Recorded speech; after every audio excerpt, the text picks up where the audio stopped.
Salam əziz müəllimlər, hər birinizi salamlayıram. Mən Aysun Abdullazadə. Bu gün icma əsaslı məktəbəqədər təhsil üzrə müsahibə mərhələsinə hazırlıqla bağlı vacib məqamlar haqqında sizə danışmış olacağam. İlk növbədə qeyd edim ki, müsahibədə yalnız verilən sualın cavabı deyil, həm də ki, hər bir müəllimin özünü necə təqdim etməsidir, müəllimin davranışı, ünsiyyət bacarığı da önəmlidir. Əsasən icmanın müsahibəsi onlayn olur. Ancaq yenə də biz səliqəli, düzgün geyim seçməliyik, sadəlik olmalıdır. Çünki bilirik ki, xarici görünüş həqiqətən də ilk təəssüratın formalaşmasında mühüm rola sahibdir. Daha sonra məsələn davranışımız, ünsiyyət bacarığımız. Yəni müsahibə zamanı özümüzü rahat aparmağa çalışmalıyıq. Sualları sonacan diqqətlə dinləməliyik və çalışmalıyıq ki, cavab verərkən göz təması saxlayaq və mümkün qədər də səmimi və gülərüz olmaq lazımdır. Ola bilər də həyəcanlanmaq hamıda olur. Bu normaldır. Əsas odur ki, həyəcanın cavablarına mane olmasına imkan verməmək lazımdır. Və nitqimiz burada ön plandadır. Cavablarımız səlist, aydın, başa düşülən bir formada olmalıdır. Yəni ədəbi dildə danışsaq, ləhcədən istifadə etməsək daha yaxşı olar. Və ən əsası suala sürətlə cavab vermək lazım deyil. Fikrimizi ardıcıl şəkildə beynimizdə toplayıb ardıcıllığı nizamlayıb elə cavab vermək lazımdır. Sonra gəlir özünü təqdim etmə mərhələsi, ən mühüm mərhələ. Özünü təqdim etmə haqqında deyəndə, ilk öncə adımız, soyadımız, təhsilimiz, ixtisasımız haqqında qısaca məlumat veririk. İş təcrübəmiz varsa onu qeyd edirik. Hər hansı bir kurslarda, seminarlarda, təlimlərdə iştirak etmişiksə, onun adını qeyd edirik. Ola bilər deyər hansı təlimdə iştirak etmisiniz, sertifikatınız nə zamandır, bunların hamısını siz əzbər bilməlisiniz. Və icma sizin üçün nə əhəmiyyət kəsb edir, onun haqqında qısaca məlumat verə bilərsiniz. Gələcəklə bağlı planlarımızı qeyd edə bilərik. Yəni məktəbə qədər də icmada özümü inkişaf etdirmək istəyirəm, yeni biliklər, bacarıqlar əldə etmək istəyirəm, hədəflərim var, bunlardan danışa bilərəm. Hədəfim hansıdır, onu qeyd etməliyəm. Sonra məsələn, suallara necə cavab verməliyik? Ən mühüm müəllimlərin hamısının verdiyi suallardan biri. Qısa bir şəkildə cavab vermirik. Ancaq lazımsız da məlumatlar vermək lazım deyil. Uzun-uzadı danışım, lazımsız danışım yox. Əsas məqsəd nədir? Mən sualı düzgün başa düşməliyəm. Mənə nə sual verildi? İcma nədir? Güclü zəif tərəfi nədir? Bunu qarşı tərəf müəllim mənə sual verir. Mən bu sualı analiz edib, düşünüb, dolğun bir şəkildə cavab verməliyəm. Yəni müsahibədə əsas məqsəd nədir? Əzbərlənmiş cavab vermək xeyir. Çünki əzbərlənmiş cavabı qarşı tərəf onsuz ki bilir. Şəxsən mən müsahibə hazırlığı keçəndə bir müəllimə sual verəndə güclü zəif tərəfini görürəm ki, o kitab dili danışırsa, artıq bilirəm ki, əzbərdir. Ancaq öz sözlərini əlavə edəndə artıq o daha xoş olur. Çalışmaq lazımdır ki, məsələn, onsuz ki, mənim hazırladığım müsahibə məlumatlarının inşallah cavablar birinci günə çıxmalıdır. Cavab çıxsın, hamısını öz sözlərimlə hazırlamışam ki, bir də müəllim gedib əziyyət çəkib öz sözü ilə cümlə axtarmasın. Yəni, onun hamısını mən nizamla hazırlamışam. Sadəcə diqqətli şəkildə onu analiz edib öz sözlərimizlə ifadə etməyi bacarmaq lazımdır. Və mən sizin üçün 2 dənə özünü təqdim etmə hazırlamışam. Biri təcrübəsiz, yəni ilk dəfə işə qəbul üçün müraciət edəndir. Biri də təcrübəli müəllim. Təcrübəsiz üçün məsələn necədir? İlk öncə salam. Mənim adım Leyla Həsənova. Mən Azərbaycan Dövlət Pedaqoji Universitetinin məktəbəqədər təlim-tərbiyə ixtisası üzrə ali təhsil almışam. Və bu sahəni seçməyimin əsas səbəbi uşaqlarla işləməyi sevirəm. Uşaqların inkişafına dəstək olmaq mənim üçün çox önəmlidir və rəsmi iş təcrübəm olmasa da bunu vurğulayırıq. Təhsil müddətində əldə etdiyim nəzəri biliklərə, tədris metodlarına dərindən yiyələnmişəm və icma əsaslı məktəbəqədər təhsildə uşağın fərdi inkişafıdır, sosial bacarıqları, yaradıcılığını inkişaf etdirməyə inanıram və peşəkar inkişaf üçün bu sahədə davam etmək istəyirəm.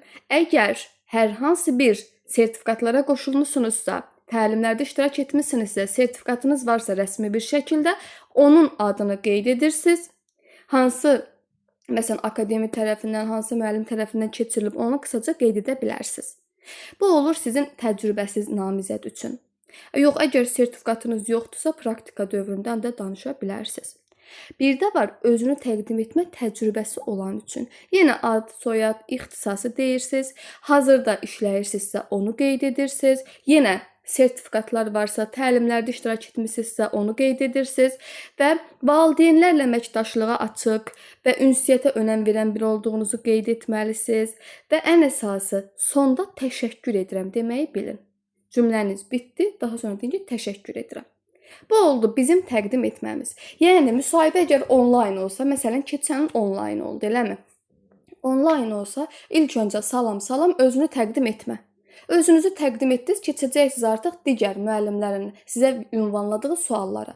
Ola bilər ki, heç sizin özünü təqdim etmənizə icazə vermədilər. Dedilər ki, hə, Günel müəllimə xoş gördük, başlayaq müsahibəmizə.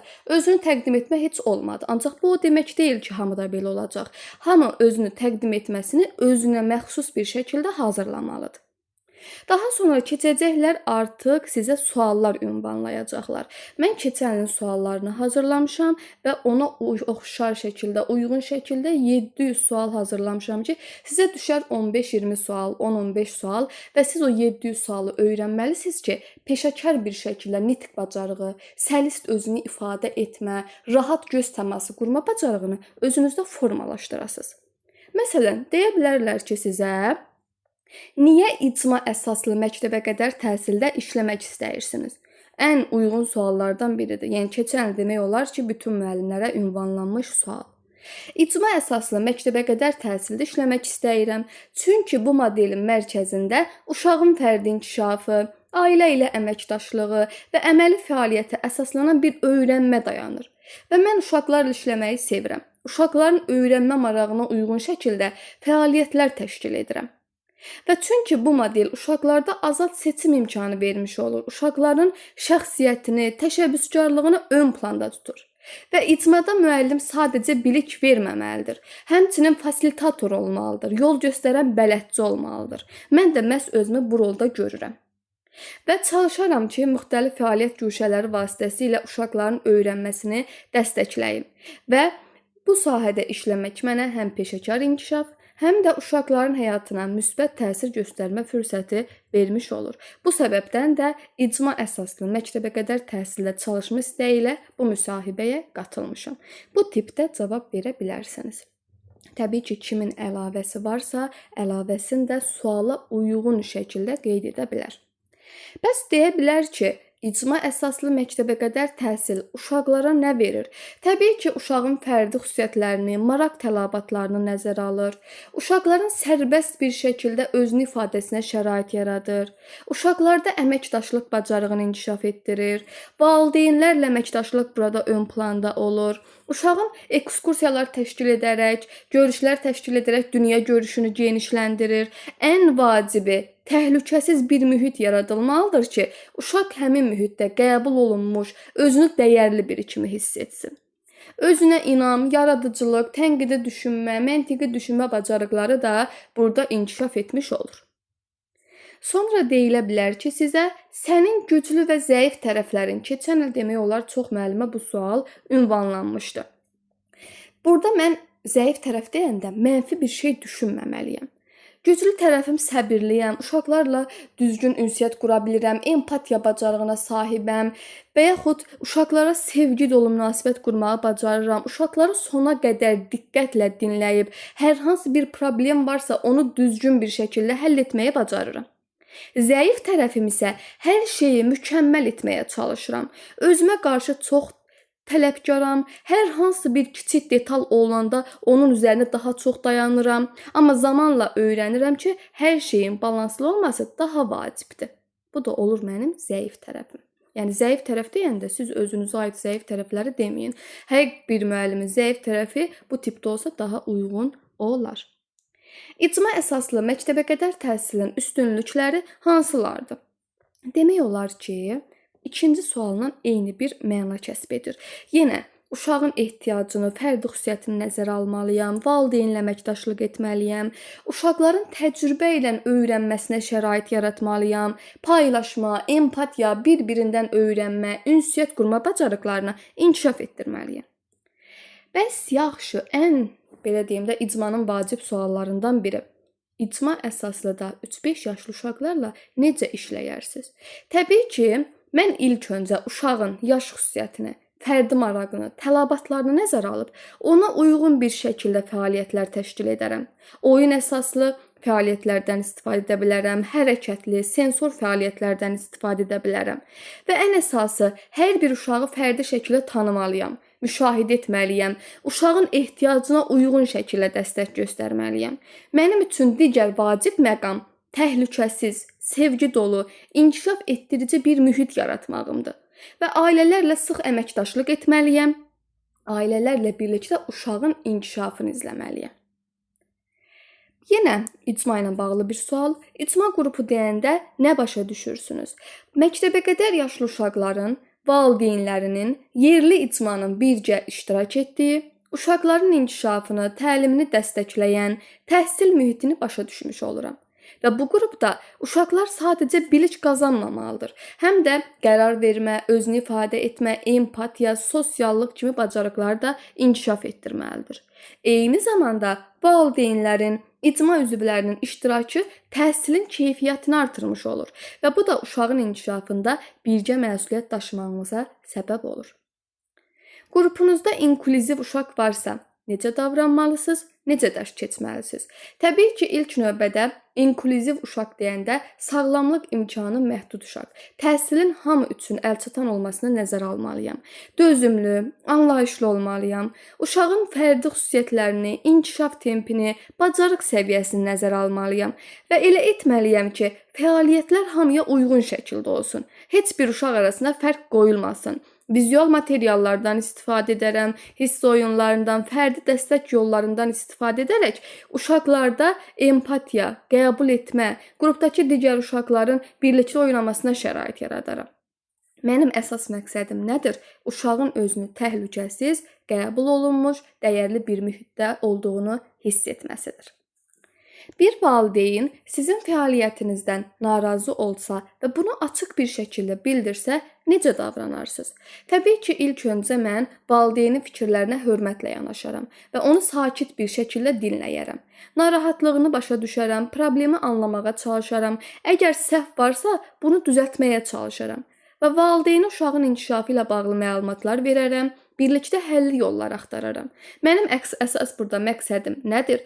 Münasibəti düzgün şəkildə qurmaq, şəffaf, səmimi bir əməkdaşlıq qurmağımdır. 9-cu sual. İcma əsaslı təhsildə müəllimin rolu nədən ibarətdir? Burada müəllim sadəcə bilik vermir. Biz həm də eyni zamanda müşahidəçi olmalıyıq, fasilitator olmalıyıq, bələdçi, təşviq edici, yol göstərən olmalıyıq və uşağın maraq ehtiyacını nəzərə alıb ona uyğun bir şəkildə fəaliyyətlər planlaşdırmalıyıq. Burada əsas məqsəd sıx əməkdaşlıqdır. İcma üzvləri ilə əlaqələrin qurulması, uşaqların sosial-emosional, fiziki, psixoloji inkişafını dəstəkləməyimizdir. Və tərbiyəçi olaraq biz, müəllimlər, inklüziv, təhlükəsiz bir öyrənmə mühiti yaratmalıyıq. Sonra, icma əsaslı məktəbəqədər təhsil ilə normal məktəbəqədər təhsil müəssisəsi arasında fərq. Yenə bu sual keçən ildə ünvanlanmışdı, bu ildə düşmə ehtimalı var. Təbii ki, birinci fərq odur ki, icma əsaslı təhsil, yerli icma bir də valideynlərin təşəbbüsü ilə təşkil olunur. Amma normal məktəbəqədər təhsil müəssisəsi dövlət və özəl qurumlar tərəfindən rəsmi çərçivəyə malikdir. Və yaxud icma mədəniyyət evində, sadə icma məkanlarında, məktəblərdə təşkil oluna bilir. Amma bağçalarda uşaqlar üçün standartlaşdırılmış binalarda təşkil olunur. Müəllim burada fasilitator olur, yol göstərir, uşağın təcrübə ilə öyrənməsinə şərait edir. Ancaq bağçalarda daha çox müəllim mərkəzli, proqram əsaslı şəkildə dərs aparılır. Valideynin iştirakı icmada əsas şərtdir. Bağçada isə tam da belə deyəndə bütün günü valideyn iştirakı yoxdur, məhduddur. Lazım olan əlaqə saxlanılır tədbirlərdə iştirak üçün və yaxud hər hansı bir problem varsa. Davranış. Əsasən icma əsaslıda uşaqlarda sosial-emosional, mədəni inkişafa daha yaxın bir mühitdə şərait yaradılır. Normal təhsil müəssisələrində sosiallaşma imkanları daha geniş olur, amma fərdi yanaşma bir qədər də az olmuş olur. Bu da bizim əsas fərqlərimizdir. Və hamısını deməyə bilsəniz də, yəni hamısı yadınızda qalmasa belə, ən azı ikisini üçün desəz də kifayət edir. Əsas odur bilsinlər ki, bu haqda məlumatınız var. Bu qədər. Bu gün 10 sual və özünü təqdim etmə haqqında danışdıq.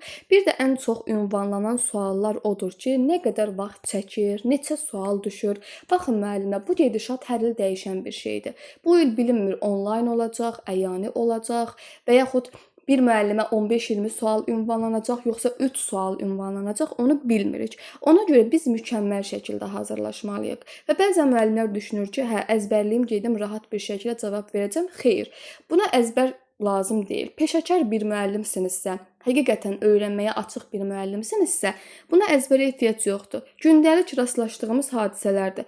Sadəcə onu peşəkar bir şəkildə cavablandırmağı bacarmalısınız. Və mən birinci gün inşallah ödənişli dərsimizə start verəcəm. İndi cavabları birinci günə deyiblər. Cavab çıxsın, daha sonra bizim səhər-axşam qruplarımız açılacaq ki, hər gün dərs keçərək mən bu 700 sualı sizə mükəmməl bir şəkildə öyrətmiş olacağam. Sadəcə diqqətli bir və səbirli şəkildə gözləmək lazımdır, cavab çıxsın və daha sonra qoşulmaq istəyənlər qrupumuza qoşular və gündəlik olaraq dərsimizin qaydları, YouTube izahları, bu hazırladığımız 700 sualın PDF-ləri qrupa göndərilmiş olacaq. Və sizin birinci günə qədər işiniz nədir? Özünü təqdim etmə, hazırlamağınız. Mən burada təcrübəsi üçün nümunə hazırladım və bunu qrupa da göndərmişəm, ödənişsiz qruplara. Çalışın ki, siz artıq özünü təqdim etməni hazırlayın. Bu 10 sualı hazırlayın. Ödənişli müəllimlərim, məsələn, ilk öncə mən bunlarla başlayacağam. Çalışın ki, indidən bunlar haqqında sizdə bir baza formalaşsın. Hər birinizə uğurlar arzu edirəm. İnşallah növbəti ödənişsiz dərslərdə görüşərik.